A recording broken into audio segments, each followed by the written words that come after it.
백부장의 종을 지난주 우리가 고쳤던 내용들을 보았고, 이제 그 이후에 예수님께서 어떤 일을 또 행하셨는가 오늘 보도록 하겠습니다.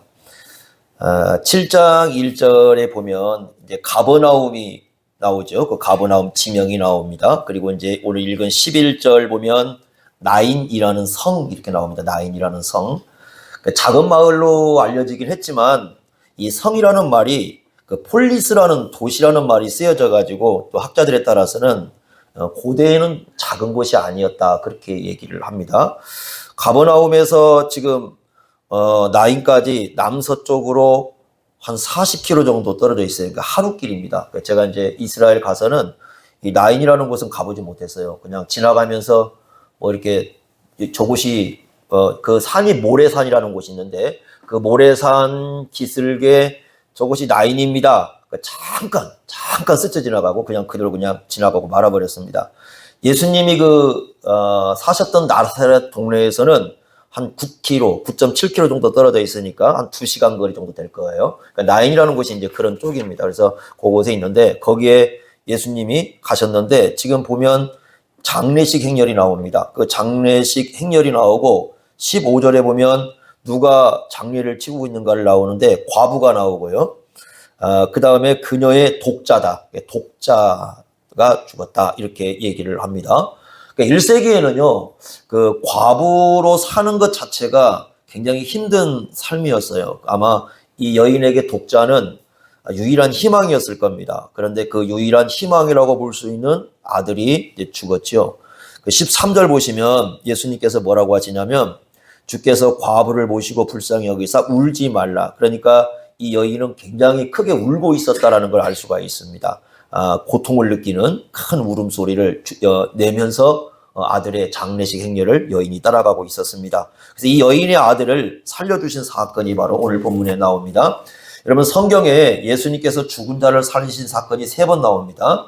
첫째는 이 나인성 과부고요. 두 번째는 회당장 야이로의 12살 먹은 딸을 살리신 한 번이 있고요. 이제 마지막 한 번 더 나오는데 그게 나사로를 다시 살리신 사건. 이렇게 3가지가 나옵니다. 오늘 말씀이 이제 주는 의미, 이 사건이 주는 의미가 무엇일까라는 건데, 여러분들이 이 사건을 좀 이해를 하려면 누가복음 전체를 좀 이렇게 머리에 좀 염두를 두셔야 이 사건이 조금 더 이해가 될 것이고요. 이제 본문의 하나를 우리가 내용을 이해하고 그다음에 누가복음 전체에서 우리가 이해할 수 있는 사건 하나 이렇게 한번 우리가 2개를 보겠습니다.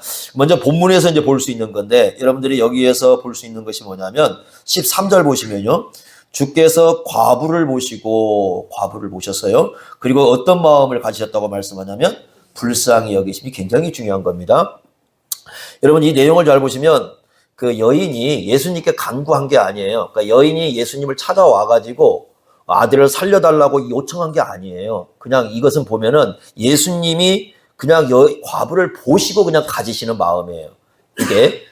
이게 중요한 마음이에요. 그러니까 막 와서 기도하면서 우리 아들 살려주십시오. 뭐 이렇게 요청한 게 아니라 그냥 장례식 행렬을 딱 보시고 그냥 울고 있는 그 여인을 보자마자 예수님 마음속에서 불쌍히 여기는 마음이 들었다. 이렇게 얘기를 하고 있습니다. 이 사람은 청년입니다. 어떻게 알 수 있냐면 14절에 보시면 14절에 얘기하잖아요. 그 부를 때 뭐라고 부르냐면 청년아 이렇게 불러요. 청년입니다. 청년아 이렇게 부르고 내가 내게 말하노니 일어나라 이렇게 얘기하는데 여기 일어난다는 것은 생명을 다시 주시는 그런 의미를 갖습니다. 근데 여러분 여기 예수님이 직접 말씀하시죠. 내가 내게 말하노니 일어나라 이렇게 말씀을 하는데 구약에서 우리 생명을 주시기도 하고 생명을 거두기도 하시는 유일한 분은 누구시냐면 하나님이시죠. 신명기 32장 39절에 보면 생명을 거두는 분도 하나님이시고 생명을 주시는 분도 하나님이시다. 그래서 우리의 이 모든 생명이 누구에게 의존되어 있냐면 하나님께 의존되어 있습니다. 여러분요, 그 연 날리기 있지 않습니까? 이제 우리 아이들 보면 연을 날리는데 뭐 지금도 뭐 연 날리기를 잘 하는지는 모르겠지만 연이 이렇게 하늘에서 날아갑니다. 그러면 이제 연을 만들 때 뭐 연을 여러 가지로 만들어요. 뭐 이렇게 가오리처럼 만들기도 하고 뭐 네모 이렇게 방패연 이런 것도 만들기도 하고 다양한 연을 만듭니다. 그런데요, 연은 이제 아무리 좋게 만들어도 아무리 멋있게 만들어도요 이 공중에 떠 있다고 해서 이 연이 날아다니는 건 아니에요. 그 연이 나르려면 반드시 뭐가 있어야 돼요? 이 실이 바람이요? 실이 연결돼야 돼요. 바람이 부는데 연 떠 있으면 연 꼬나박습니다. 그죠? 연 안 날려보셨구나. 그죠? 이 실이 연결돼 있어야 됩니다. 그러니까 실이 연결돼 있으면 바람이 세게 불든 약하게 불든 이 실로 인해서 조종이 돼가지고 연이 움직입니다. 그러니까 연이 잘나서 움직이지는 게 아니에요. 몸만 들어도 이 공중에 떠 올라가면 실이 연결돼 있으면 아래에서 조종이 되면 이 연은 살아 움직입니다. 그죠? 여러분 아마 경험했을 거예요. 그러니까 이게 뭐냐면 우리 사람이라는 게 세상에서 이렇게 서로 사람들끼리 만났을 때는 니 잘났다, 내 잘났다, 너 높다, 낮다 별걸 다 따지지만 실제로 그 생명줄은 하나님께 연결되어 있습니다. 잘난 사람도 오늘 부르시면 끝나는 거고요. 못난 사람도 하나님이 살리시면 오래 사는 겁니다.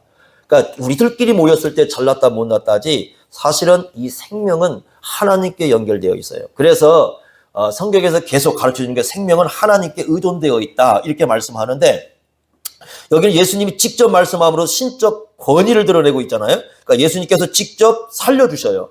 그런데 그 살려주신 배경은 뭡니까? 불쌍히 여기신, 이 불쌍히 여기신 것이 이 생명을 지켜주시고 살려주시는 그런 의미다 이렇게 말씀을 하고 있습니다.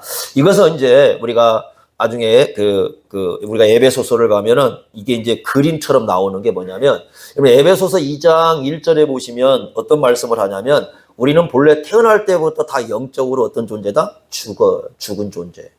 마치 이 독자가 죽은 것처럼 우리 영적으로 다 허물과 죄로 죽은 존재다 이렇게 말씀을 하죠. 그리고 난 다음에 에베소서 2장 4절을 보면은 긍휼이 풍성하신 하나님, 여기 불쌍히 여겼다랑 같은 표현이에요. 그러니까 긍휼이 여기시는 하나님이 우리를 사랑하신 그 큰 사랑을 인하여 우리가 하나님의 백성이 되었다. 하나님의 자녀가 되었다. 이렇게 얘기합니다. 그러니까 우리가 대단해가지고 우리가 잘나가지고 하나님이 우리를 부르신 게 아니에요. 하나님 앞에는 어느 누구도 잘난 사람, 대단한 사람 없습니다. 이유는 하나예요. 왜 우리를 영적으로 죽은 존재에서 영적으로 살려내었느냐? 그랬을 때 답은 하나밖에 없습니다. 하나님의 큰 사랑 때문에, 불쌍히 여기신 것 때문에, 우리를 긍휼히 여기신 것 때문에 이렇게 말씀합니다. 그래서 그걸 통칭 뭐라고 불러요? 은혜라고 불러요. 은혜. 하나님의 은혜로.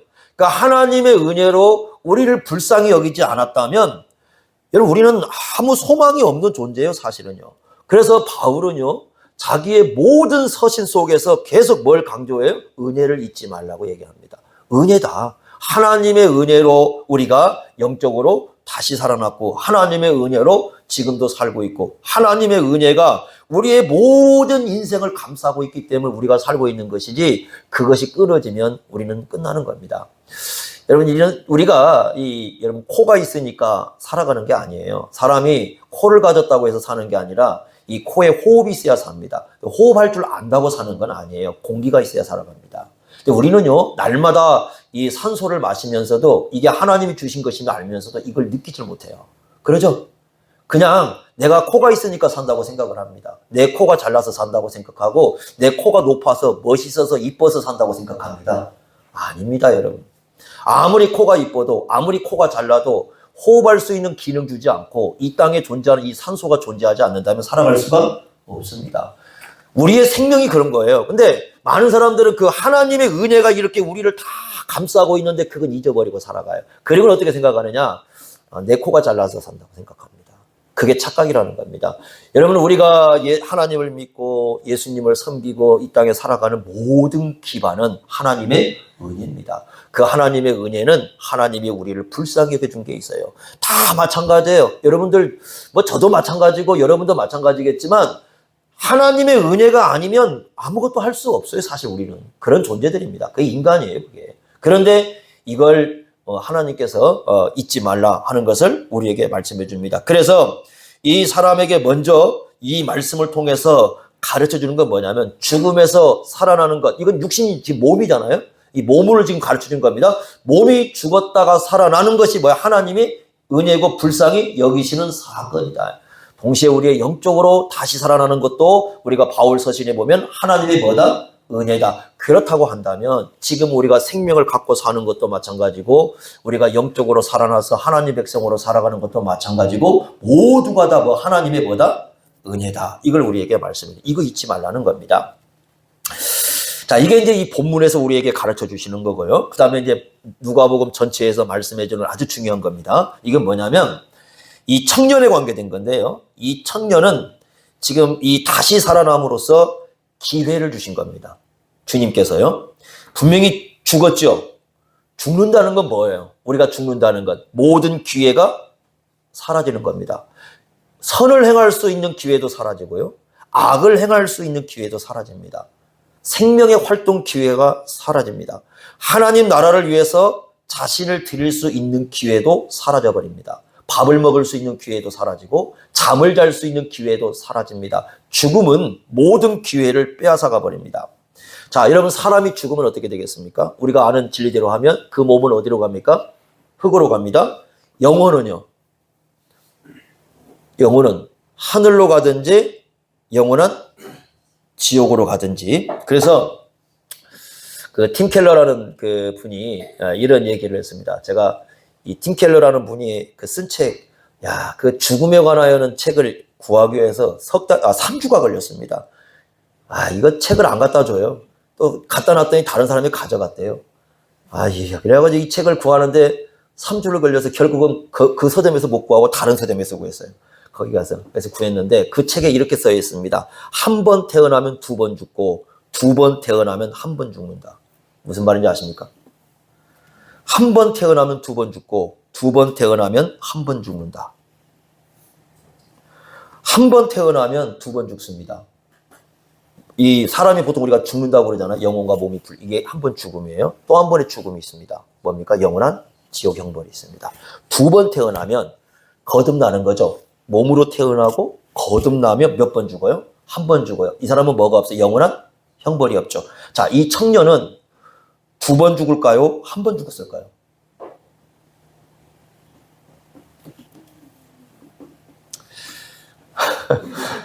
네. 아무도 모르죠? 저도 모릅니다, 지금. 근데 다시 살리셨다는 것은 인생에 다시 뭘 주신 거예요? 기회를 주는 것. 죽으면 기회는 없어요. 죽으면 기회는 없는데 다시 살려놨다. 다시 기회를 준 겁니다. 그러니까 이 사람은 깜빡 죽었어요. 죽었다가 다시 돌아왔으니까 둘 중에 하나겠죠. 죽자마자 하늘로 갈 수도 있고 죽자마자 어디 속에 잠깐 지옥을 맛보고 올 수도 있어요. 어떤 상황인지는 모릅니다, 지금. 그죠? 아무도 모릅니다. 나중에 한번 돌아가셔서 깜빡 죽었다가 왔더니 어떤 결과가 있더냐 물어보십시오. 다시 살아왔습니다. 자, 이 과부의 아들은 어떤 생각을 합니까? 주님께서 어쨌든 죽었다 살아왔잖아요. 그러니까 주님께서 나를 다시 어떻게 했다? 살리셨다. 평생 이걸 잊지 않고 이 사람은 살아온 사람이다. 이렇게 볼 수 있어요. 왜 그러냐면요. 이게 중요하다고 그랬습니다. 누가복음 전체를 통해서. 누가복음 1장 2절에 보시면 누가복음 1장 2절에 여러분 그거 누가복음을 읽을 때 이거 잊으면 안 됩니다. 누가복음 2장 1절에 뭐라고 하냐면 누가복음은 목격자의 기록이에요. 목격자의 기록. 그 말이 무슨 말이냐면 누가가 이 누가복음을 쓸 때는 실제로 예수님을 목격했던 사람들을 어떻게 했다는 거예요? 만났다는 거예요. 그렇다고 한다면 이 청년이었던 사람은 누가가 만났을 때쯤 되면 나이가 좀 많았겠죠. 이 사람을 만났을 수가 있어요. 아니면 이 사람을 못 만났다고 한다면 이 사람이 자기의 얘기를 수많은 사람들에게 뭐 했을 수 있어요? 전파해가지고 그 사람들을 만나가지고 이 얘기를 듣고 기록할 수가 있습니다. 왜 그러냐면 이 얘기는요, 이 그 나인성 과부의 아들을 살리신 얘기는 누가복음에만 기록돼 있어요. 다른 복음서 없습니다. 누가복음에만 기록돼 있어요. 그러면 이런 거죠. 만약에 이 청년이 인생을 헛되이 살았다면 기록했겠어요? 안 했겠어요? 안 했어요. 그러니까 이 청년은 평생 동안 하나님 나라를 위해서 의미 있게 산 사람이에요. 그러니까 예전과 같이 살지 않았다는 것이죠. 그 이유가 뭘까? 그랬을 때 이 청년은 이런 얘기를 해주는 겁니다. 주님께서 내 어머니와 나를 불쌍히 여기셔서 나를 다시 살리시고 내게 생명의 기회를 주셨어. 그래서 내가 평생 이걸 잊지 않고 내가 감사하면서 내가 인생을 헛되이 하지 않기 위해서 주님을 위해서 내가 이렇게 살아왔어라고 신앙 고백한 사람이에요. 그래서 이 사람의 이야기를 이렇게 기록해나면서 더 이상 설명을 하지 않죠. 그냥 이렇게만 끝납니다. 이게 끝이 아니라는 거죠. 누가복음 전체를 통해서 목격자의 얘기로 간다면 왜 당신이 이렇게 살고 있습니까? 왜 당신이 이렇게 살았습니까? 라는 것을 물었을 때 과거에 내가 예수 그리스도에 의해서 이런 은혜와 이런 긍휼과 이런 사랑을 입었기 때문에 내가 오늘 이렇게 살고 있다라는 신앙 고백을 했기 때문에 이 사건을 어떻게 하는 거예요? 기록해 놓은 겁니다. 이 부분 굉장히 중요합니다. 우리에게도 마찬가지인데요. 여러분, 우리는 어쩌면 주님으로부터 기회를 얻고 살고 있습니다. 그래서 크게 이제 세 가지를 생각을 해보겠는데요. 요와 관련해서요. 첫째는 뭐냐면, 지금 살고 있는 것 자체가 주님께서 주신 기회입니다. 우리가 살고 있는 삶 자체가 지금 이게 주님께서 주신 기회입니다. 토마스 왓슨이라는 우리 청교도 신학자 목사님이 죽음에 대해서 항상 우리는 네 가지를 묵상해야 된다고 얘기합니다. 죽음에 대한 얘기를 할 때 네 가지를 묵상해야 합니다. 첫째는 뭐냐면 죽음은 확실하다. 죽음의 확실성의 묵상입니다. 히브리서 9장 27절에 이런 말씀이 있잖아요. 한 번 죽는 것은 사람에게 뭐한 거다? 정해진 것이다. 우리는 예전에는요, 지금은요, 여러분들이 이제 저나 여러분 다 마찬가지인 것 같은데 지금은 사람을 죽는 것을 우리가 많이 못 봐요. 실제로요. 과거에 제가 어릴 때만 해도요, 이렇게 학교 가려고 가방을 싸고 하면은 동네 앞에 상여가 나가는 걸 자주 봅니다. 그러니까 이게 자주 상여가 나가요. 멀리 딱 학교 나가려고 하면 소리가 들려요. 뭐 이렇게 딸랑딸랑 하면서 동네 나가는 소리 듣지 않습니까? 그래서 매일 거의 이 죽음이라는 것을 의식하지 않을 수 없는 세상 속에 우리는 어릴 때부터 살고 있었어요. 그러니까 어느 순간에 내 앞에서 앞에서 이제 인사를 했지 않습니까? 동네 앞에 이렇게 있는데 어르신 보는데 왜 있는지도 모르겠지만 동네 분들이 이렇게 인사할 때 진지 드셨습니까? 뭐 그렇게 물어보라고. 진지 드셨습니까? 인사도 하고 또 앞에 이제 안녕하셨습니까? 뭐 밤새 안녕하셨냐고 물어보잖아요. 이게 뭔 말인가도 몰랐어요. 그때는 밤새 안녕하십니까? 뭐 이렇게 인사도 하고. 그런데 그분이 어느 날 돌아가신 거죠. 그리고 상여가 나가고 있습니다. 근데 지금 생각하면 예전에는 그분들이 나이가 많았을까 생각하는데 지금 생각하면 그분들 연세가 많은 게 아니에요.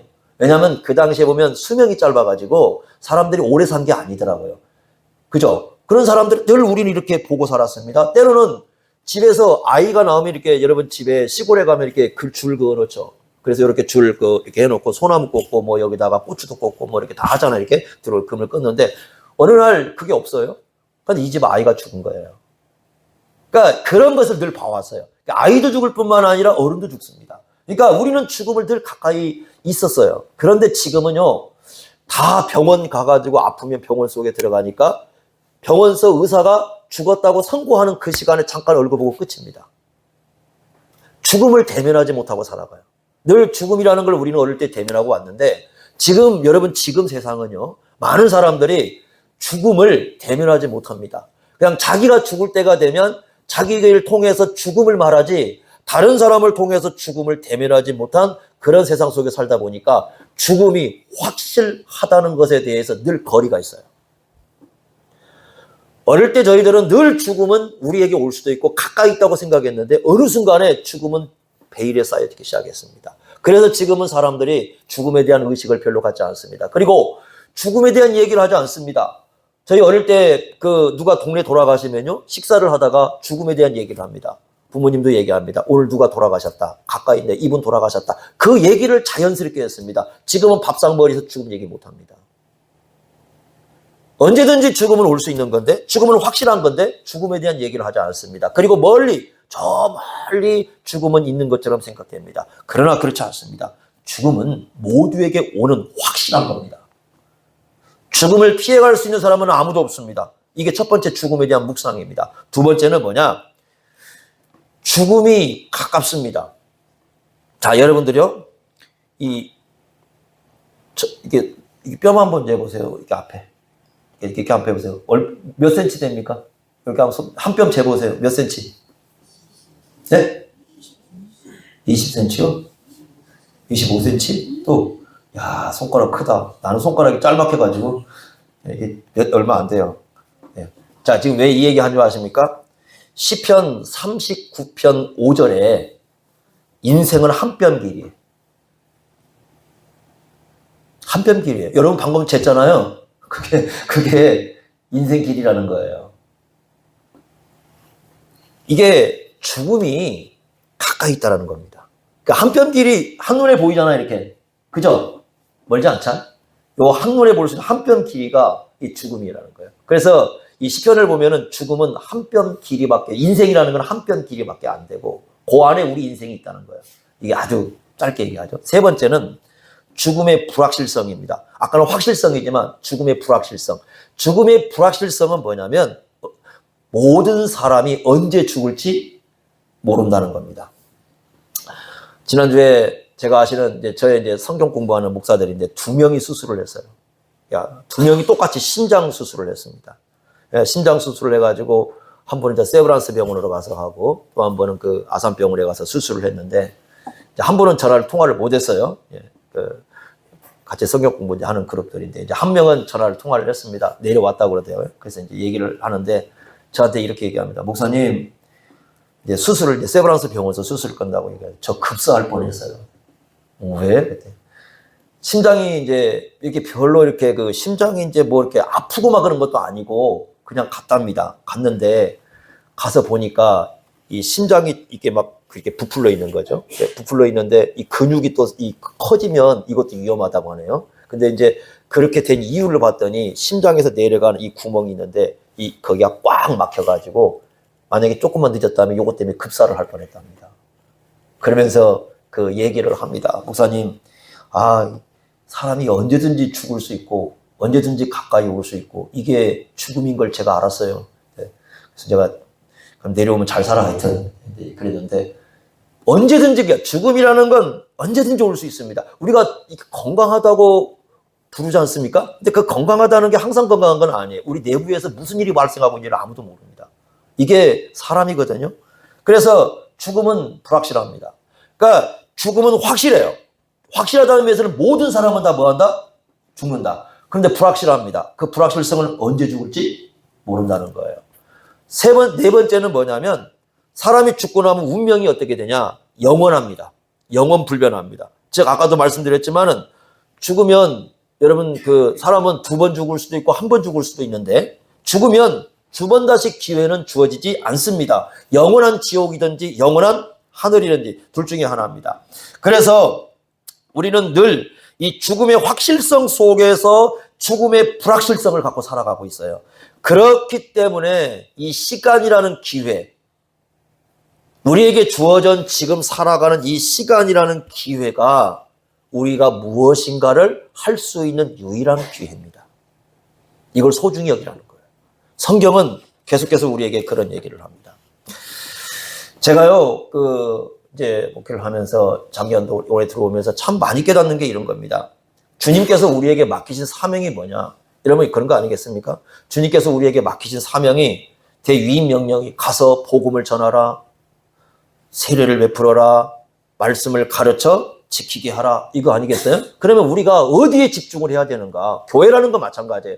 저도 마찬가지지만 교회라는 게 마찬가지인데 교회가 어디에 집중하냐면 모여가지고 어떻게 하면 복음을 전해야 될까? 어떻게 하면 하나님의 말씀을 가르쳐서 제대로 지켜서 제자로 삼아야 될까? 여기에 초점을 맞춰야 되잖아요. 그런데 사람들은 여기에는 관심이 없고 맨 다른 쪽에만 이렇게 관심을 가져가지고 사람의 마음을 뺏어가 버려요. 모여서 우리가 의논해야 될 게 뭐냐? 저는 그렇게 생각합니다. 우리가 계속해서 모여서 의논하면 뭐냐? 어떻게 하면 우리가 복음을 더 전할 수 있을까? 어떻게 하면 말씀을 가르쳐 지키게 할까? 이게 우리의 초점이어야 되잖아요. 저는요, 복음을 전하는 것과 말씀을 가르쳐 지키게 하는 거라면 어디든지 달려갈 수 있고 뭘 할 수도 있어요. 그런데 그 외에는 별로 관심이 없어요. 그냥 존재하니까 하는 건데, 그러니까 우리가 여러분들이 주어진 시간은 뭘 하라고 준 거냐면 주님께서 위임하신 그 일, 주님께서 우리에게 맡기신 그 일을 하라고 주신 거예요. 그러니까 우리의 시간의 기회 속에서 그런 일에 우리의 마음을 쏟아부어야 된다, 이렇게 말씀을 합니다. 두 번째는요, 자, 아까 또 영적으로 갑니다. 바울이 한 얘기인데, 자, 이건 이제 영적으로 죽었던 사람이 다시 살아나는 거죠. 에베소서 2장 1절에 보시면 우리가 죽었던 사람을 불쌍히 다시 살렸다. 이게 여러분, 이건 뭐라고 부르죠? 영적 기회를 주는 겁니다. 이것도 중요한 겁니다. 그러니까 영적 기회라는 건 뭐냐면 하나님 나라를 위하여 살 수 있는 기회를 준 거죠. 그래서 에베소서 2장 10절에 뭐라고 말씀하냐면 왜 영적으로 죽은 사람을 살려 놓았느냐? 그랬을 때 선한 일을 할 수 있는 기회를 주신 거다. 그러니까 우리가 하나님 영적으로 주님께서 우리에게 긍휼히 여겨주시고 우리를 살려주신 그 목적이 뭐냐? 하나님 나라를 위해서, 교회의 유익을 위해서 살아갈 수 있는 기회를 우리에게 주셨다라는 거예요. 여러분 로마서 8장 28절에 유명한 말씀 있죠. 모든 것이 합력하여 뭘 이룬다? 선을 이룬다. 이거 뭐 어떤 뜻입니까? 그 로마서 8장 29절에 이 선이 뭔가를 설명해 주지 않습니까? 그 선이 뭐라고 되어 있냐면 그 아들의 형상을 본받는 거예요. 여러분 그 선이라는 게 내가 원하는 뭘 한다는 뜻 아니에요. 그렇게 이해하면 그 말씀은 굉장한 곡해입니다. 그 말씀의 의미는 딱 규정해놨어요. 로마서 8장 28절에 합력하여 선을 이룬다고 해놓고 29절에 보면은 그 아들의 형상을 본받는 거니까 우리가 누굴 닮아가는 거예요? 예수 닮아가는 거예요. 우리가 살아가는 삶은 누굴 닮아갈 수 있는 기회예요? 예수 닮을 수 있는 기회예요. 여러분 교회가요. 부족한 사람들이 다 모이잖아요. 그죠? 완전하지 않은 사람들이 모이잖아요. 모여서 뭐 하느냐? 모여서 뭐 하는 거예요? 사람들이 만나잖아요. 모이면 부족한 사람들끼리 만납니다. 그러면 허물도 있고요. 그럼 부족함도 있습니다. 그럼 거기서 우리가 뭘 해야 돼요? 용서를 배워야 되고요. 사랑을 배워야 되고요. 그런 사람을 품을 수 있는 걸 배워야 되고. 이것은요. 함께 그렇게 살아갈 때만이 배울 수 있는 겁니다. 그렇지 않으면요. 못 배웁니다. 그런데 용서할 줄 알고 사랑할 줄 알고 친절 베풀 줄 알고 감사할 줄 알고 이게 전부 다 지금 누구의 형상을 닮아가는 모습이에요? 예수님의 형상을 닮아가는 모습이에요. 그래서 하나님께서는요. 부족한 사람끼리 못난 사람끼리 모아놓은 거예요. 왜? 거기에서 누굴 닮아가라고? 예수님 닮아가라고. 이 주님께서 우리에게 주신 기회거든요. 굉장히 중요하죠. 자, 우리가 이제 새벽에 그 창세기를 보고 있는데 노아 사건을 보면 참 재밌는 사건이 나옵니다. 창세기 9장에 여러분 노아가 이제 그 방주에서 나오지 않습니까? 방주에서 나오는데 노아는 방주에 있으면서 두 가지를 경험했어요. 첫째는 뭘 경험했느냐? 구원받은 걸 경험했잖아요. 방주에서 자기 구원받았으니까. 그렇잖아요? 얼마나 놀랐습니까? 또 하나의 경험은 뭐냐면 심판의 두려움입니다. 방주 밖에 있는 모든 존재는 다 어떻게 됐어요? 다 죽어버렸어요. 그러면 그 방주 안에 있으면서 그 1년 거의 넘게 이제 방주 안에 있었으니까요. 그 방주 안에 있으면서 비가 내리는 거 보고 하면서 하나는, 하나님께서, 물론 그 1년 동안 배 안에 있으면 얼마나 지루하겠습니까? 태양도 못 보고 뭘 그런 시간도 있겠죠. 그러나 그 안에서 경험한 게, 하나님께서 우리에게 이 베풀어 주신 은혜가 얼마나 큰가. 우리를 이렇게 살려주셨구나. 요거 하나 경험한 거고요. 두 번째는 뭐냐? 저 방주 밖에 있는 사람 다 죽잖아요. 죽어가면서 죄를 지은 사람들이 이렇게 하나님의 심판이 무섭구나 두렵구나 두 가지를 경험하잖아요. 자, 방주에서 나왔습니다. 그러면 방주에서 딱 나왔습니다. 인류의 그 당시 세상에 인류에는 누구밖에 없어요. 이제 노아하고 노아 가족밖에 없잖아요. 그죠? 노아와 그 다음에 세 아들 셈, 함, 야벳 그리고 노아 와이프 그 다음에 세 명의 그 며느리들이요. 그러니까 8명이잖아요. 다 일부 일처입니다. 이게 하나님께서 일부 일처만 남겨놨어요. 이렇게 이제 딱 해놨는데, 자, 그러면 이제 이 사람들만 살아남았어요. 그럼 이 사람들만 살아남았다는 건 아무것도 이제 방해받을 게 없잖아요. 그러니까 이 사람들이 이제 뭘 하면 돼요? 거기서 하나님의 은혜를 깨닫고 심판의 두려움을 알고 진짜 하나님을 위해서 열심히 살면 되잖아요. 그러죠? 그렇게 우리가 기대해야죠. 그런데 어떻게 했어요? 포도나무 심어놓고 술 마시고 누워있어요. 하나님이 엄청난 심판과 엄청난 구원을 경험하게 했는데 기껏 나와가지고 하는 게 뭐냐면 술 먹고 누워있어요. 또 그것을 또 어떻게 했어요? 그 노아의 세 아들 중에 하나는 함은 들어가가지고 아버지가 보니까 꼬라지가 그죠? 꼬라지가 그래요. 그냥 술 먹고 다 벗고 누워가지고 이제 그 상황이 어떤 상황인지 몰라요? 그리고는 나와가지고 그 아버지의 모습을 보고 막 형한테 가서 막 얘기를 합니다. 인류 전체라고 해봐야 형과 그 며느리들이니까 이게 막 얘기를 합니다. 그런데 이것 때문에 함은 뭘 받아요? 저주를 받아요. 아니 여러분 보세요. 아무도 없어요. 방해받을 게 없잖아요. 딱 이 사람들만 자기들만 마음만 먹으면 올바로만 세워지면 신앙으로 세워지면 어떻게 할 수 있어요? 진짜 하나님 나라를 위해서 좋은 나라를 건설하겠다 마음 먹을 수 있잖아요.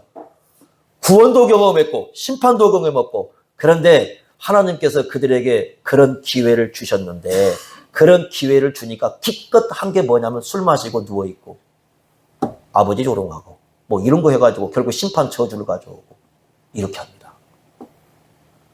사람이 참 그런 것 같아요.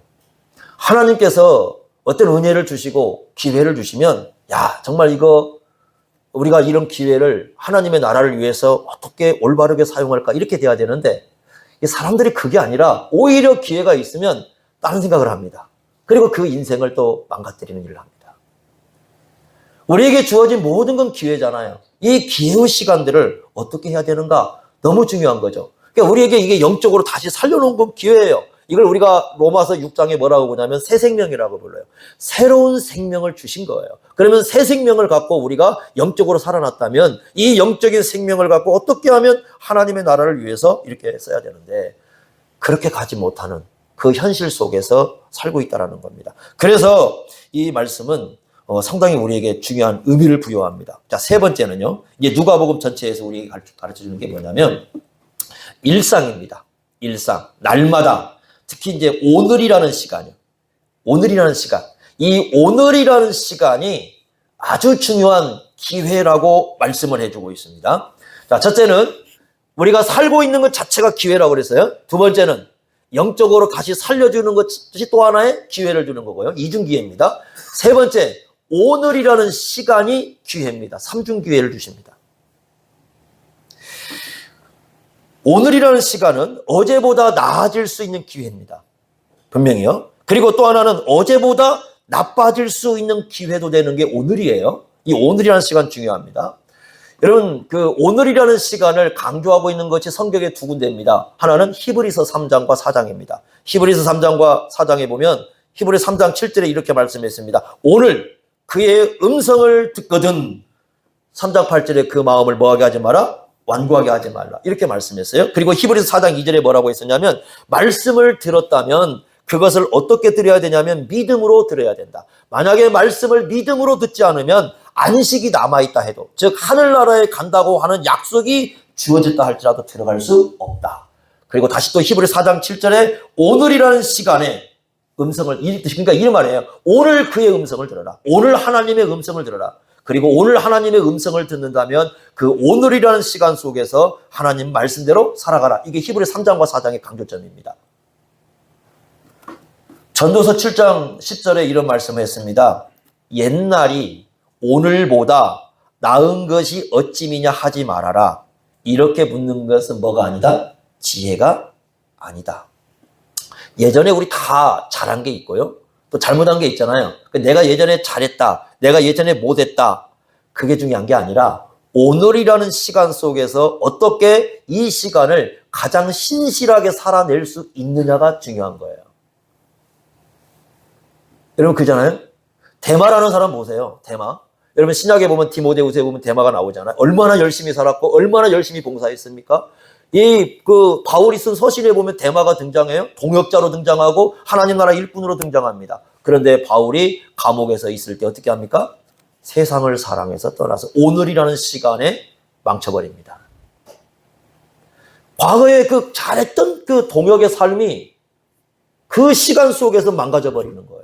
그러니까 여러분 과거에 잘했다, 못했다 이게 중요한 게 아니에요. 또 마가는 거꾸로 어떻게 됐습니까? 과거에 사역하러 갔다가 어떻게 했어요? 어려움 속에 도망을 쳤잖아요. 그런데 어떻게 했습니까?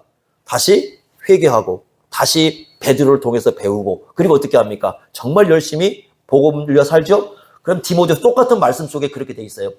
마가를 어떻게 하라 그래? 바울이 데리고 오라고 합니다. 달라졌잖아요. 과거의 마가는 바울에게 결코 좋은 존재가 아니었어요. 그런데 뭐라고 하느냐? 데리고 와라. 이렇게 얘기합니다. 그런데 데마는 과거에 굉장히 바울과 함께 열심히 사역했어요. 그런데 세상을 향해 떠나버렸다. 오늘이라는 시간에 이 사람들의 인생은 망가져버린 겁니다. 누가복음에 자 이제 이 시간을 봐야 하는데 누가복음에 오늘이라는 용어가 몇 번 나오냐면 13번 나옵니다.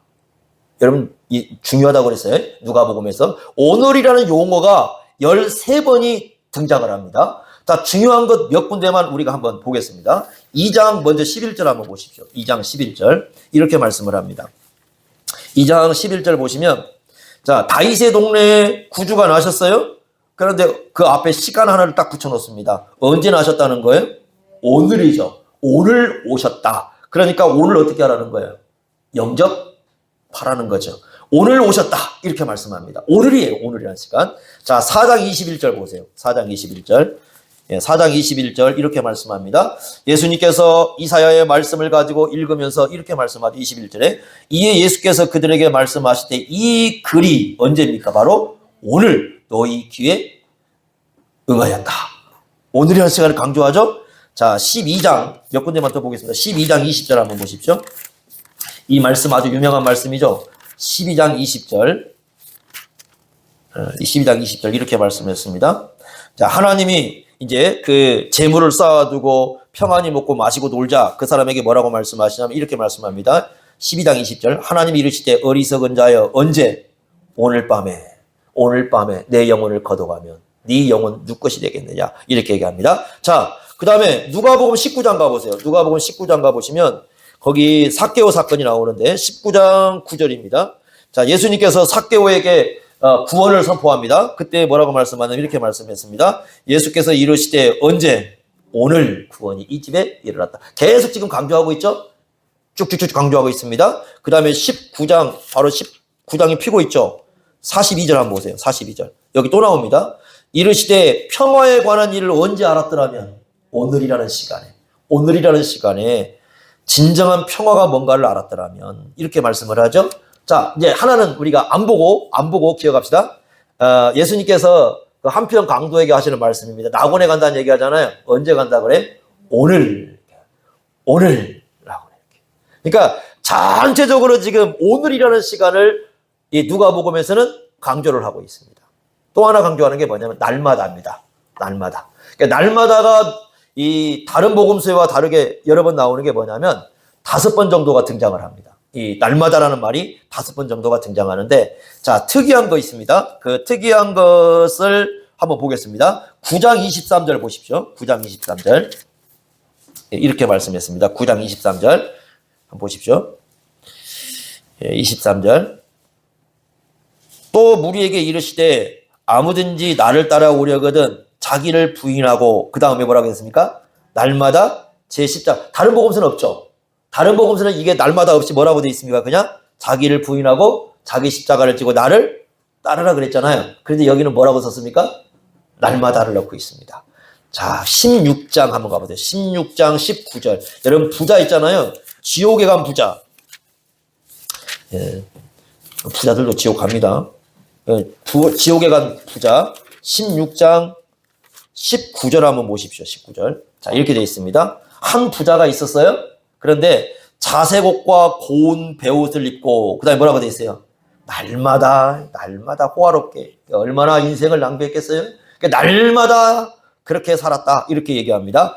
자, 그러면 한 구절만 더 보겠습니다. 19장 47, 예수님에 대한 얘기입니다. 예수님에 대한 얘기. 47절 보십시오. 성전에서 뭘 했는가를 보겠습니다. 이렇게 말씀했습니다. 이게 예수님이 이 땅에 오신 중심 사명이죠. 거기 47절. 예수께서 그 다음에 뭐라고 되어 있어요? 날마다 성전에서 뭐 하셨다? 가르치셨다. 자, 보십시오. 계속해서 또 뭐가 이렇게 연결되어 있어요? 날마다죠. 그러니까 오늘이라는 시간과 날마다라는 시간이 연결되어 있지 않습니까? 그래서 여기에서 여러분 누가복음은 그날 하루, 날마다, 오늘 요걸 주님께서 주목하고 계신다는 거예요. 그러니까 우리는 보통 오늘 뭐 그냥 하루 그냥 넘어가도 돼. 이게 이렇게 생각할 수 있는데 그게 아니라 하나님의 말씀은 뭐냐면 오늘이라는 그 시간을, 날마다 살아가는 그 시간을 어떻게 하고 계시다고요? 주목하고 계십니다. 그래서 이 매일매일 살아가는 삶을 어떻게 살아내는가, 이게 우리에게 아주 중요한 과제라고 말씀을 합니다. 그러니까 오늘이라는 시간을 잘 살아내는 게 중요해요. 여러분 어제에 매이면 안 됩니다. 어제에 매이면 오늘 시간 놓칩니다. 내일만 생각해도 안 됩니다. 내일만 생각하면 또 오늘을 또 놓칩니다. 그러니까 오늘이라는 시간은, 오늘이라는 이 하루는 오늘로서 하나님이 우리에게 주신 선물이기 때문에 이 하루를 어떻게 살아내는가, 그것을 우리 하나님께서 주목하여 보시면서 이 하루를 귀하게 여기라고 말씀을 하고 있는 거예요. 여러분, 하루는 어떤 생각을 하고 사십니까? 아침에 일어나서 딱 눈을 떠서 하루를 어떤 생각을 하고 살아가는가? 그리고 나서 저녁에 잠자리 들 때 이렇게 한번 생각해 보십시오. 나는 하루 종일 무슨 생각을 하고 살았는가? 주님께서 말씀한 것, 오늘도 주님께서 우리에게 위임한 것이 복음을 전하는 것이요, 또 말씀을 가르쳐 지키게 하라는 것이요, 또 주님께서 여러 가지 또 이런 말씀도 하시고 이런 말씀 하셨는데 과연 그 주님의 말씀이 나의 하루를 이끌어 갔는가? 아니면 오늘도 그냥 늘 생각이 나 하나에 집중돼 가지고 내가 이런 식으로 빠져가지고 하루를 보냈는가? 그런데 여러분, 인생이라는 건요, 이 하루가 엮여서 되는 거라니까요.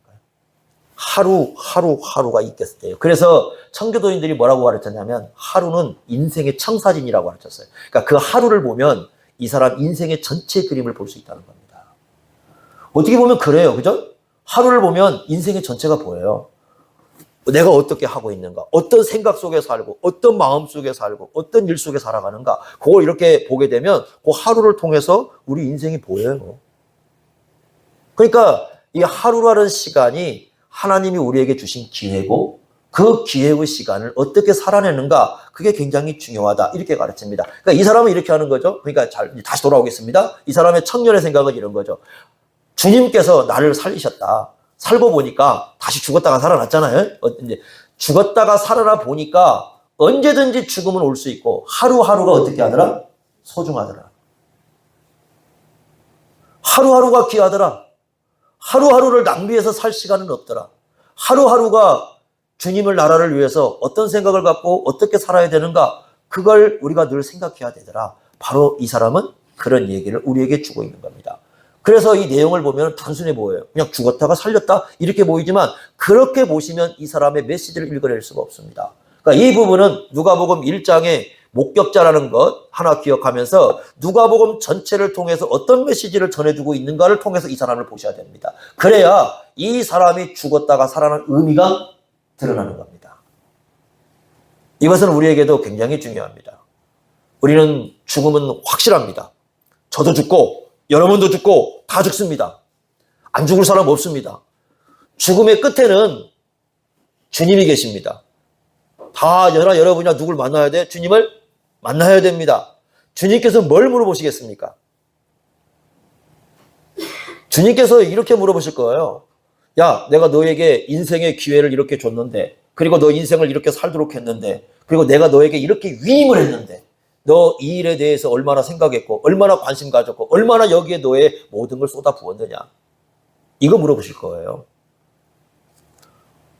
다른 것 거의 우리 기대하기 쉽지 않습니다. 자, 그거 물어보실 때 우리는 어떻게 답을 해야 될 것인가 하는 거. 두 번째, 죽음은 불확실합니다.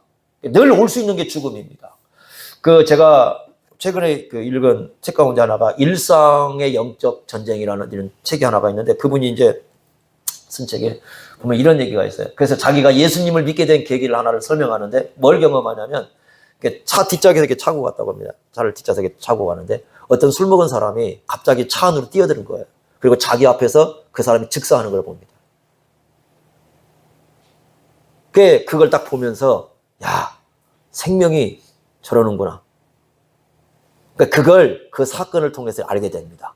그리고 나서 이 사람이 계속해서 그냥 예수님 모른다고, 하나님 모른다고 막 이렇게 돌고 돌다가 이런 사건을 경험해 가면서 자기 자신을 보게 되는 거예요. 언제든지 그럴 수 있구나. 이게 사람이에요. 불확실합니다. 우리는 다. 그런 세상 속에 살아갑니다. 그렇기 때문에 여러분, 날마다 주어지는 시간을, 오늘이라는 시간을 주님께서 말씀하신 대로 소중하게 살아내십시오.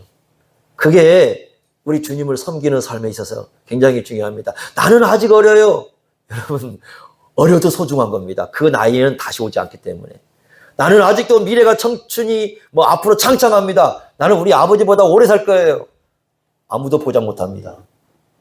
그렇지 않습니다. 이런 불확실 속에 우리가 살기 때문에 날마다 오늘이라는 시간 소중하게 살아내십시오. 그것이 주님께서 누가복음을 통해서 우리에게 주신 말씀이고, 이 나인성 과부의 아들이 다시 살아난 그 의미의 말씀을 우리에게 주고 있는 것입니다. 모두에게 귀한 진리입니다. 날마다 주님의 뜻을 생각하면서 주님께 귀한 삶으로서 영광 돌리시기를 바랍니다. 기도하겠습니다. 하나님 아버지, 오늘 말씀을 통해서 매일매일 살아가는 것이 하나님의 은혜 가운데 얼마나 중요한가를 깨닫습니다. 오늘도 은혜를 주시고 오늘도 살게 하십니다. 오늘도 생명을 주시고 오늘도 주님께서는 우리에게 하루의 삶을 귀하게 사용하라고 말씀하십니다. 주님께서는 우리를 영적 생명으로 다시 구원하시고 하나님 나라를 위해서 살라고 하십니다.